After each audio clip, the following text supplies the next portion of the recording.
Hi, welcome back to Kids Kitchen. This week we're going to cook fish cakes and learn a bit about protein. We'll make some fish cakes with breadcrumbs and some with batter, and then you can choose how you like to make them. The ingredients are fairly simple anyway. For the filling you'll need roughly 450 to 500 grams of potatoes and a tin of fish or some fresh fish. This is a great time to use up some leftovers. I usually make fish cakes if I've got some mashed potato or a bit of fish left over from the day before. Today I'm using one of these cheap tins of salmon. You'll also need a little bit of butter and a little bit of milk and some seasoning if you're making your mashed potatoes from scratch. For the coating, if it's breadcrumbs, you just need a bit of stale old bread like this and a blender and some seasonings. And if you're making batter, then you're just going to need a little bit of flour and a bit of water and some milk and baking powder, or you could use self-raising flour.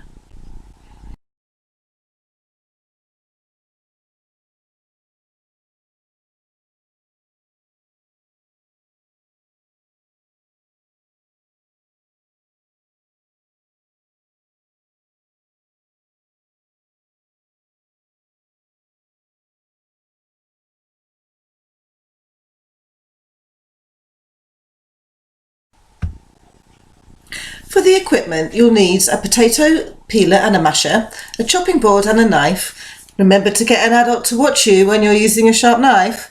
And you'll need a mixing bowl, or two if you've got to, a fork to stir with, and a frying pan and a saucepan.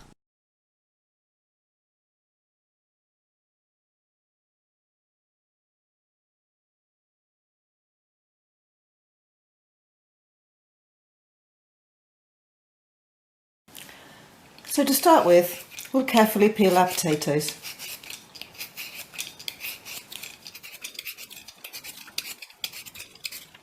There we go. That can go on the compost. And then we're going to chop them. It's a mistake to chop them too small for mash. A lot of people do chop them small, but they just don't cook very well. They end up soggy. So cut them very carefully, keeping your fingers out of the way. As soon as you have a flat surface, put that down on the board so it's nice and safe. And these want to go straight into the water because potatoes can go a bit brown if you leave them lying around.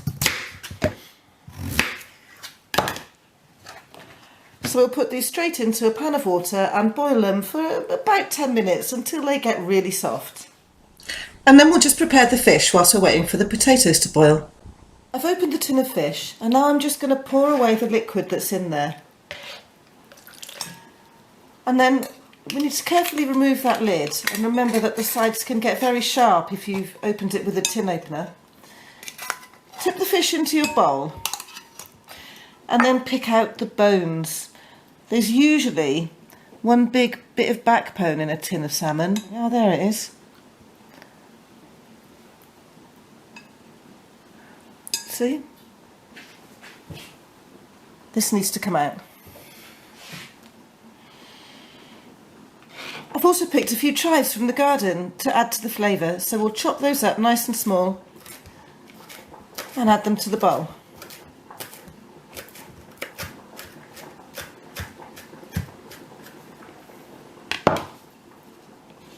There we go.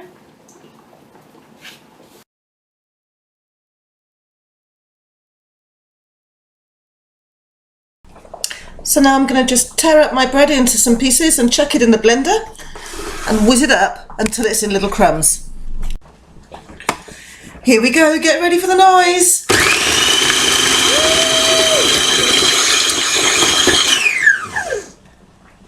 There we are then, all nicely ground down into little crumbs. Take them out carefully, and then we're just going to tip them in the bowl and add a bit of seasoning.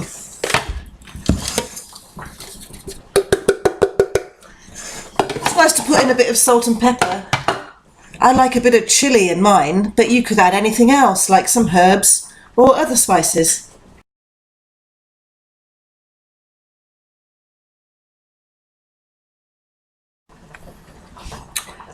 So then to make the batter, I'm going to put 1 cup of plain flour in my bowl. with half a cup of milk, and then we're going to put in some baking powder as well. Start to mix it all up. It's getting pretty thick already, so we can put some water in, a bit at a time. There you are, that's ready to go, and I'm just going to wait until it's ready to use.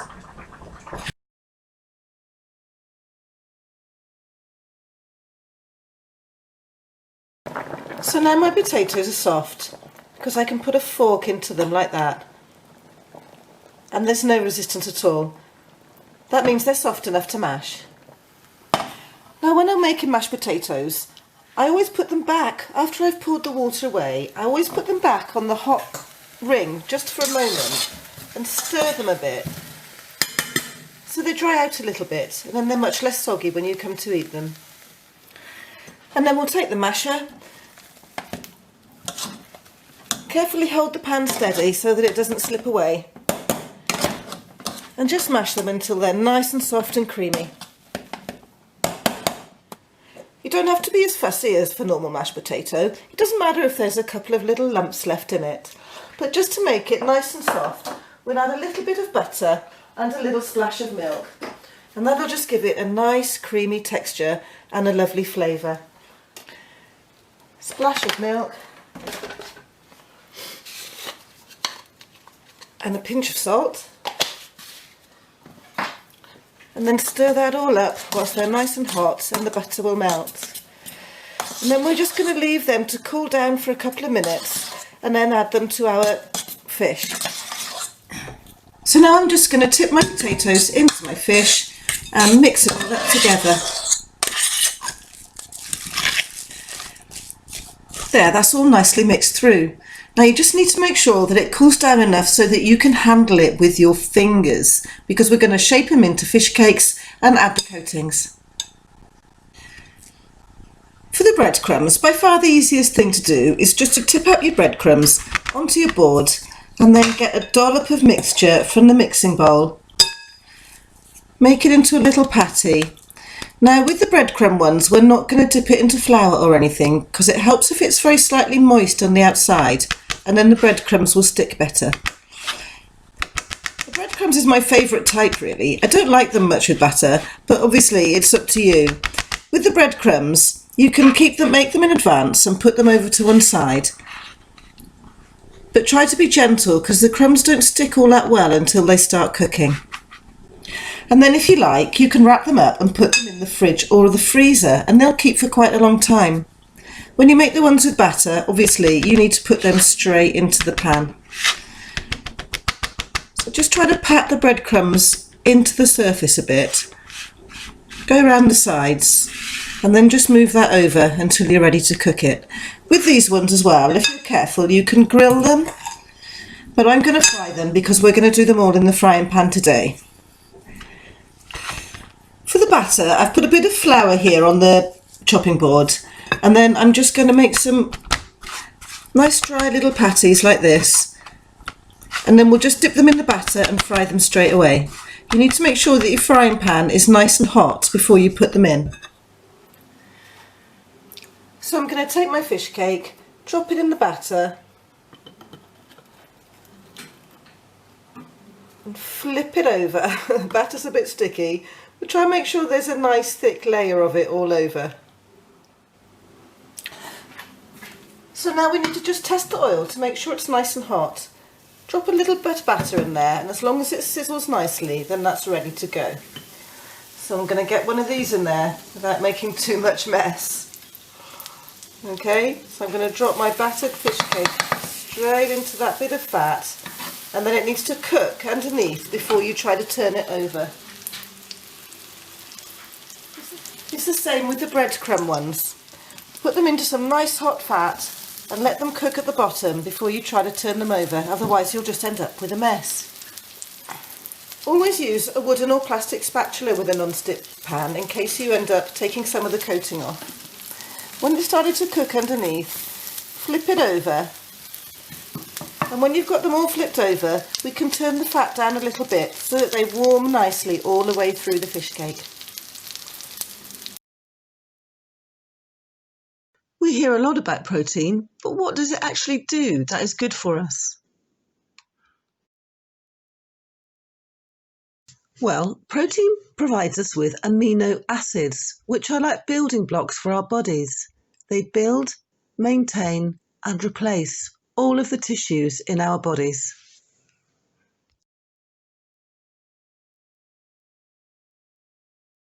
So we need protein to build our bodies from our bones to our skin and everything in between.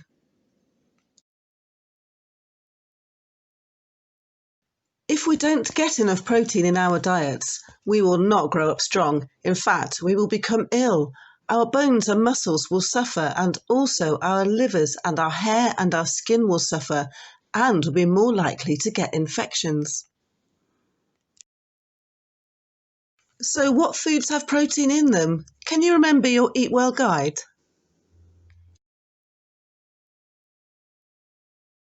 The best sources of protein are from the foods shown in the pink slice of the guide. We also get a little bit from dairy produce like milk and cheese.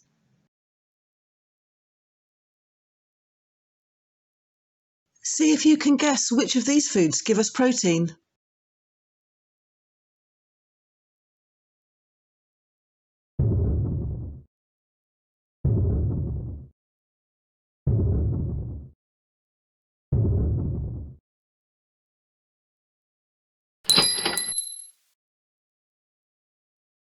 That's quite a few different things.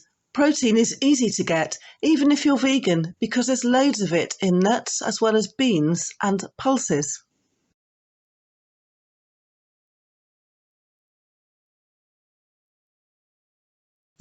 But what are pulses? Pulses are basically seeds that come from a plant family called legumes. That's the same family as beans and peas.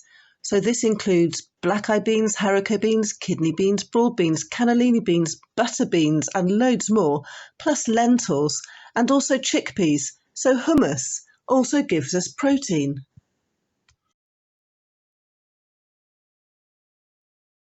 Children need plenty of protein, more per kilo of body weight than adults do. That's because kids are growing, so they have plenty of bodybuilding to do.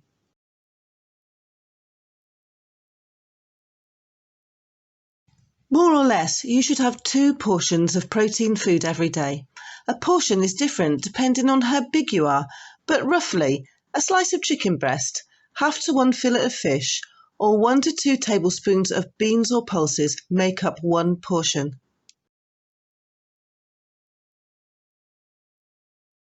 But it's not essential to eat this every single day, so don't panic if you don't get 2 portions of protein before bed tonight. You just need this amount roughly over a week and you will have enough.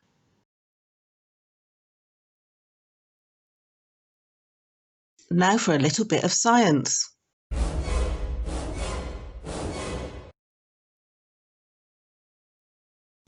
Proteins give us chemicals called amino acids, and we need 9 different types of amino acid from food. Because vegan sources such as beans and pulses don't contain all 9, you need to eat a variety of these foods in order to get all the 9 types. Also, vegan sources don't contain quite as much protein as meat and fish, so you need a little bit extra. So if you can remember any previous sessions, you should know which of these 3 meals contains protein, carbohydrates and vitamins. The chips give us carbohydrates, well, and fat. The fish gives us protein. And the peas give us vitamins, so fish, chips and peas is a well-balanced meal.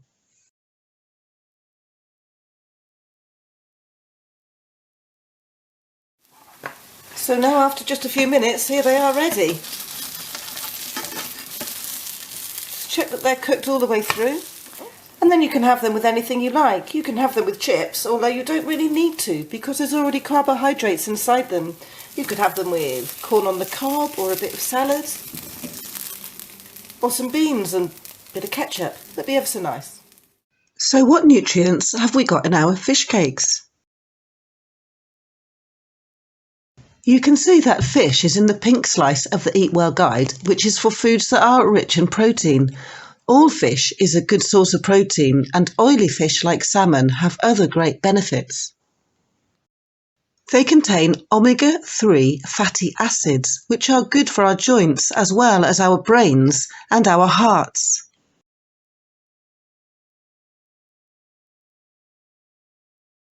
Which is so good for us that doctors recommend you eat oily fish at least once a week.